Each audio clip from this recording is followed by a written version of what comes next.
Well, hello again, everybody. Welcome back into the Keep Boone Healthy Information Channel. Today is Tuesday, March 16th. I'm David Jackson, president of the Boone Area Chamber of Commerce. Great to have you with us once again. You know, this has been a very busy time for us, not only here on the channel, but here in general throughout our community. So many different storylines are out there that we're paying attention to, and one of those has to do with economic stimulus. Some of you are starting to see the latest round of stimulus show up in your bank accounts right at the onset of tax season, or maybe even a little past that now.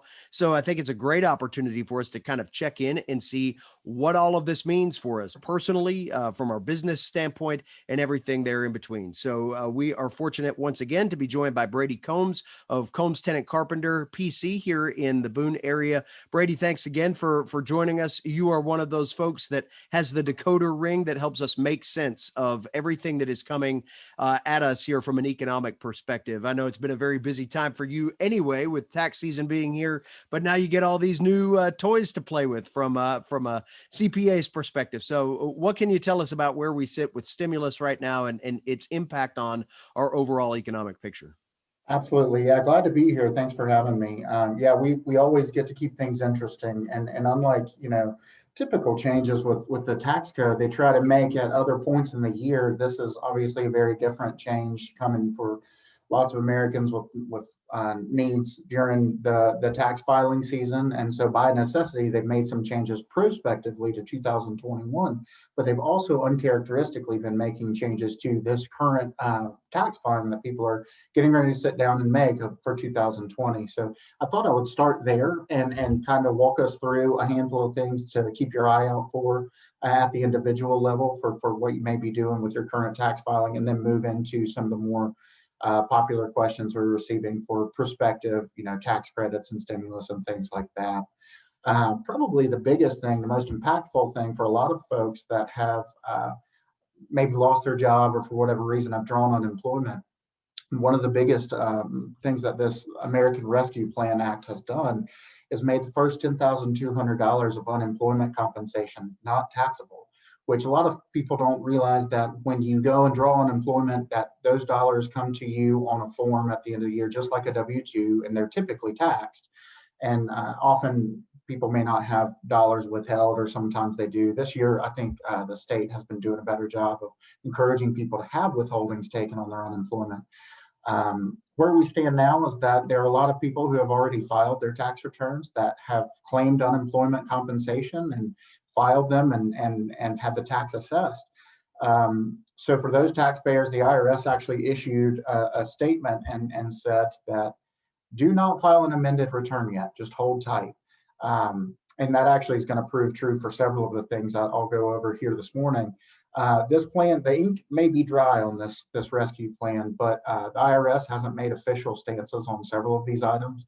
And further, they've not gotten the instructions out to either preparers or tax software companies to demonstrate how to go about making the right changes to these filings. So unemployment's one of the main ones there that they've actually come out, I think over the weekend, with a method for being able to claim it the proper way going forward.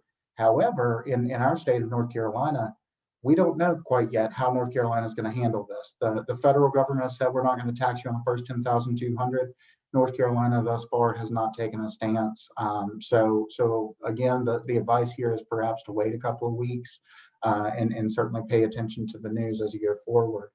But certainly if you filed and have been taxed on your unemployment compensation, do not amend just yet. IRS is saying to hold tight. They may come out with some kind of a reconciliation and you'll receive your refund for any tax owed by default. The computerized system may catch it, so we'll see how that goes. Similarly, moving on to the health insurance subsidy for individuals who have gotten their health insurance through the marketplace, are probably familiar with at the end of the year, you get a form 1095A, and essentially what that does is says, on the front end, you let the marketplace know, here's the income I believe I'm going to have for this upcoming period, and the marketplace lets you know, here's what your health insurance cost may be, and then of that cost, here's the amount we'll provide in subsidy. Typically, at the end of your calendar period when you're filing your individual tax return, there's a reconciliation that says, here's how much I thought I was going to make versus how much I ended up making. And whether that was more or less, you may get more of a refund back of the insurance premium that you paid, or you may end up owing a little bit more if you did a little bit better than you expected to do. The American Rescue Plan is saying certain qualified taxpayers, if you ended up doing better than you expected and you would end up owing back that health insurance subsidy, you don't owe that back now. Similar to the unemployment, we don't know the method of how that's going to be calculated just yet. And also further, they have changed the subsidy calculation. It's based off of 400% of this federal poverty line. And so there have just been a handful of changes there to be aware of. And if you have one of those forms headed your way, just be certain your tax preparer knows, or yourself certainly as you're going into those forms, that it may be that where you would typically owe something back, you won't. Moving on to the actual recovery rebate credit, or what people commonly refer to as the stimulus. It is the stimulus payment. I think it's helpful to talk about the most recent two that we've had, and then speak about the upcoming one. So back in about April of 2020, taxpayers were eligible for up to $1,200 a piece, as well as $500 for qualifying dependents. So essentially, you should have seen those payments either come to you with cash or a debit card, a check, or most likely through direct deposit if you've elected to do that with your tax filings.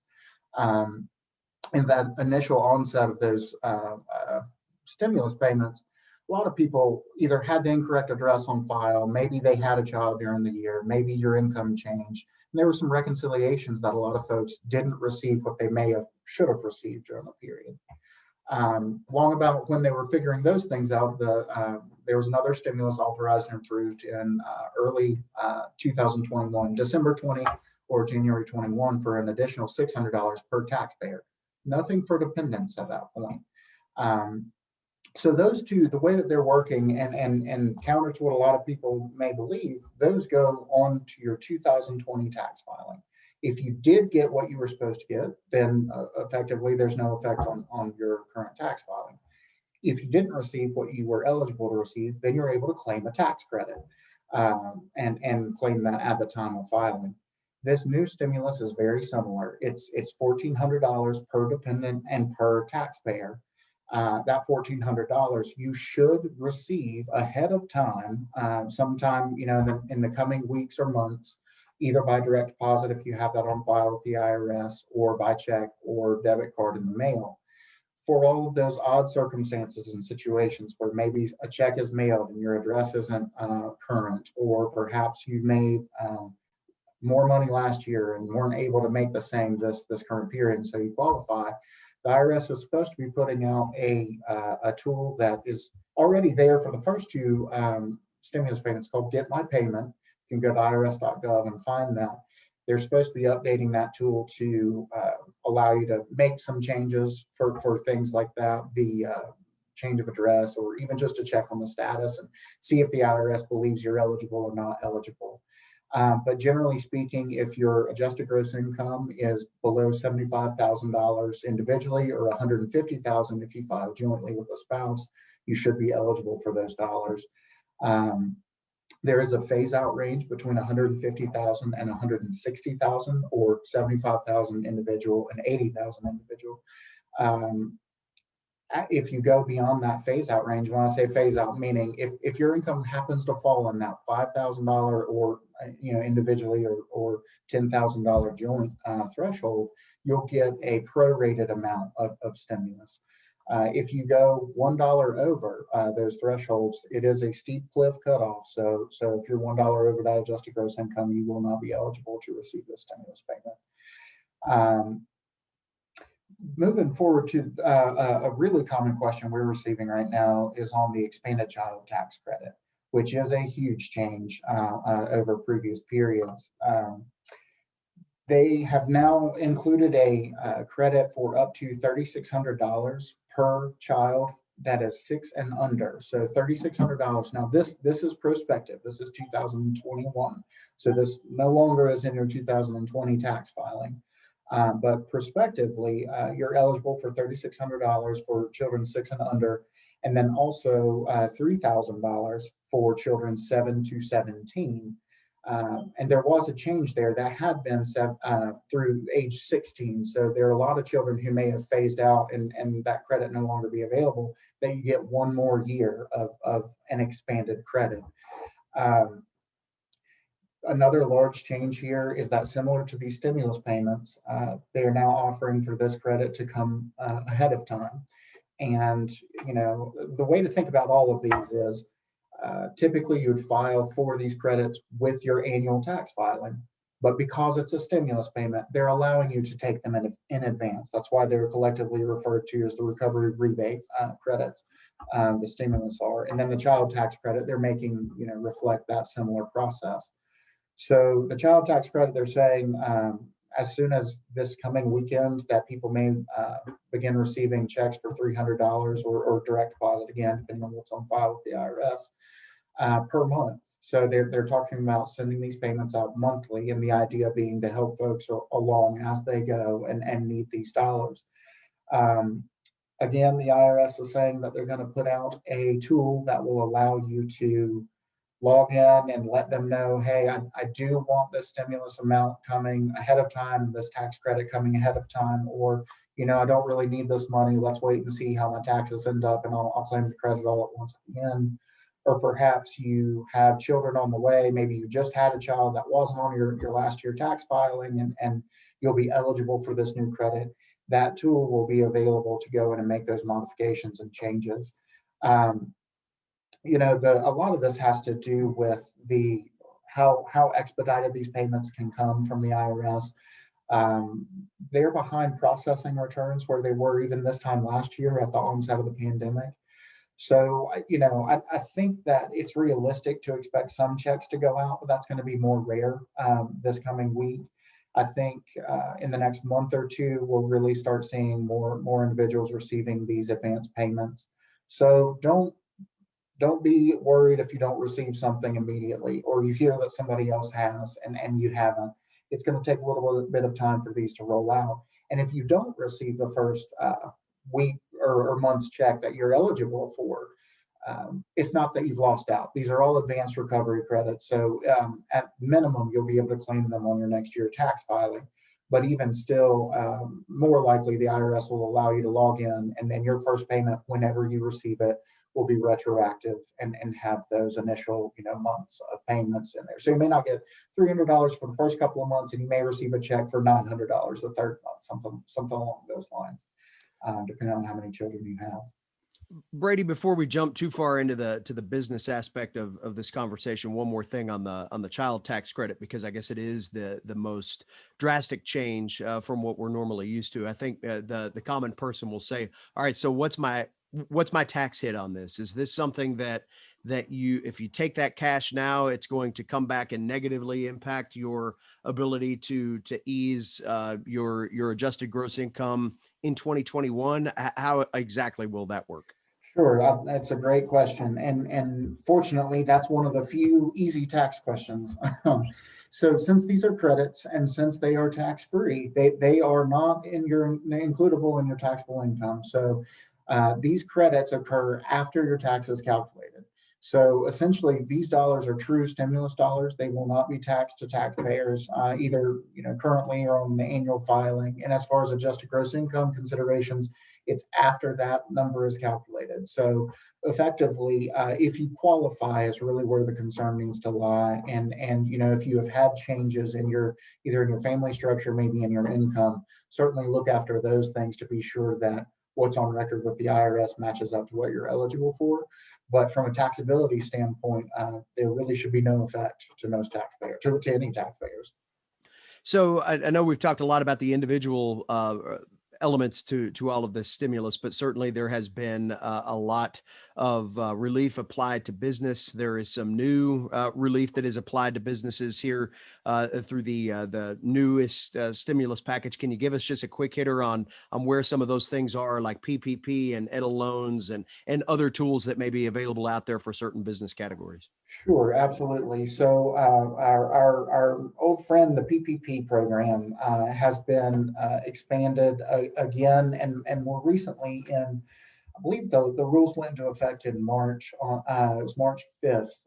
They expanded the ability for sole proprietors and farmers and people of that nature to claim more of a credit, and more people became eligible to claim that payroll protection grant or loan on the front end, and hopefully with the idea that you'll have those dollars forgiven. Um, the deadline for round two applications for PPP is still March 31st. So although what the American Rescue Plan did is it put more money into PPP, it gave an additional, and I actually don't have the figure in front of me, but several billion dollars, I believe, into the PPP. But then we've still got a March 31 deadline for applying. So actually a separate bill, two separate bills have been introduced to expand that deadline on out through May 31st. No action there yet, but the way the winds are blowing, they've funded additional dollars into that program. They've expanded some qualifications for individual, sole proprietors and some other small business and not-for-profits that may be eligible to take those advantage of that program. So, all signs are good that May 31st deadline, that March, will be extended on out through May. The economic injury disaster loan, the EDL program that you referenced, similarly, through the SBA, that has also received a substantial additional funding increase. And, essentially that's one of those low interest 30-year term loans that businesses can take advantage of. And qualifications there have not really changed that much. There have been some expansions, but generally speaking, it's just continuing a program that has been successful in providing low-cost loans to small business. One of the brand new inclusions in the American Rescue Plan is for the restaurant industry. And again, guidance is not quite clear. SBA is doing some churning there, but essentially, if you meet certain codes for certain restaurant types and the hospitality industry, there is a whole new funding program out there for those. And that's not quite gotten the same headlines that some of these other things have gotten. So certainly, if you're in the restaurant industry, do some checking there. One thing I'll mention is that these programs aren't happening in a vacuum. Many of them will impact one another. So you may be able to take, like for instance, the economic injury disaster loan. There was a up to $10,000 grant on the front end. Initially, SBA said that needed to be netted off of PPP money that you may have also received. And then in the CARES Act, they actually reversed that and essentially said that no, you're able to have both the economic injury advance grant and PPP. So just keep your eye on the changes. Some of those types of things will be happening among these programs as they roll out. Generally, there are some other things like there are some COBRA considerations where businesses will be able to, if you have employees that may not be working for you anymore and they've COBRA'd on your insurance, there's a credit that's become available to assist with individuals who are COBRAing their insurance while they may be unemployed. There are some expanded the family and sick leave credits that actually predate even the CARES Act, the Family First Corona Relief Aid Act, where if you have employees and individuals impacted by daycare needs, or maybe somebody's come down with coronavirus and wasn't able to work, but you still paid them wages, businesses are able to claim a credit on their payroll filings against some of the payroll taxes for those kind of things. The employee retention credit is another area to pay attention to, where if businesses meet certain qualifications and reduction in total gross revenue and things like that, that if they continue to pay their employees, whether they're working or not, they may be eligible to take up to a 50% credit of those wages paid. Certainly, that's a very important credit that businesses should be paying attention to. That's one that does interact with PPP, in that qualifying wages for one is typically the same wages for the other. So you just can't double up in these programs. If you're going to use wages in PPP for forgiveness credits, you can't also then turn around and claim an employee retention credit. So something to be mindful of there.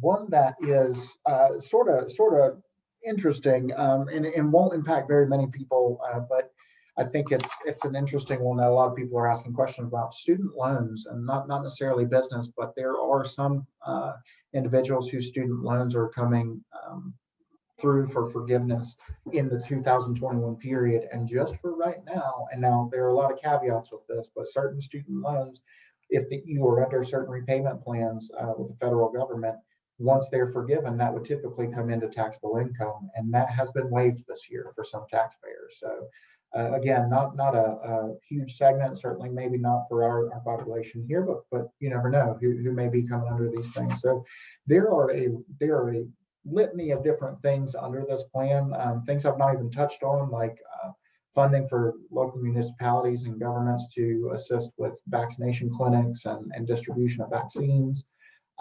Certainly, there may be some trickle down there of local governments as they distribute those funds to some other not-for-profits as they're doing, some of this work. One last one I did want to touch on the individual was childcare. As businesses are, hopefully opening back up and employees are trying to get out there working. Maybe you've had your kids at home and maybe they've been, on Zoom or whatever other virtual platform of school. But as you're getting back out there and you may be paying for childcare, another big change here is that the childcare credit, if you pay for daycare and things like that, used to you're eligible for up to 35% of what you paid in childcare per child. It wasn't a refundable credit. They have now expanded that up to 50%, 50% of your child care credit or payments that you've made throughout the year, up to $8,000. And now that credit is also refundable. So the aim of this plan, I think, is to hopefully assist people as they go back to work and looking at where people are with the challenges that they may meet in their regular everyday lives. And they've put credits and assistance there, hopefully, to help those individuals get back there and help businesses have their employees back at their desks if they need to be. Well, Brady, you have given us a lot to think about here today, and certainly a lot of good information. I think the caveat that I would imagine you'd throw out there is stay tuned, because the one constant through COVID that we know is all things are subject to change, and that's where again great local experts really come in handy to be able to help not only explain these things as they sit now, but also give us some heads up when we may see further change come. So, any final words of wisdom for folks as they get ready for tax filing? Would it be wise to wait just to file anyway right now, or is it still left in the best hands of the professionals to say, we may hold your return before we hit send on it, just to see how some of these things come down? If you don't have any employment, if you don't have your health insurance through the marketplace, and you have a refund headed back your way, I certainly would recommend that. There's no reason to wait. IRS is behind on processing returns, so if you need those dollars back to be able to live your life, there's certainly no reason to wait there. I will say that it's not a bad idea to record your banking information with the IRS. If you're receiving a refund right now, it might be a good idea to go ahead and do that as these other payments are coming out prospectively. You don't want to worry about checks and things getting lost in the mail. Something I've seen commonly, these debit cards, the IRS is sending debit cards. And I've heard several stories of folks not expecting a debit card to show up from the federal government. And so it looks just like regular, junk mail that you might get from a credit offer or something like that. So several of those have unfortunately been thrown away. So just keep your eye out, pay attention, look at your mail before you get rid of it. And certainly you may consider waiting if you have unemployment compensation, certainly if you have health insurance through the marketplace. And if you feel like you need some assistance, don't hesitate to reach out, because it's a good idea in these years. These are some of the biggest changes that have happened during a filing season about the return being filed. So if you have a hesitancy, you should probably listen to it. Excellent. Well, thank you very much for your time. And I'm sure as the slide rule changes on all this stuff, we'll hit you up again soon. So thanks Sounds again good. for helping us out today. Glad to do it. Thank you.